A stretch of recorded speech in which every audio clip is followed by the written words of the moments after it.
Đoạn trích phúc âm theo Thánh Gioan.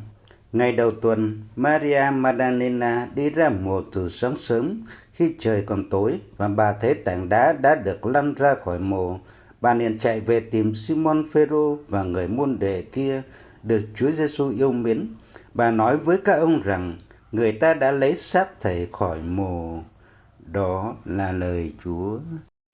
Lạy Cha hằng hữu, con xin dâng lên Cha biểu huyết của Chúa Giêsu, con chí Thánh Cha, hiệp cùng các thánh lễ được cử hành trong ngày hôm nay trên khắp hoàn cầu, để chỉ cho các linh hồn nơi chốn luyện hình, cho các tội nhân ở khắp nơi, trong giáo hội phổ quát, nơi quê hương con và trong chính gia đình con. Amen.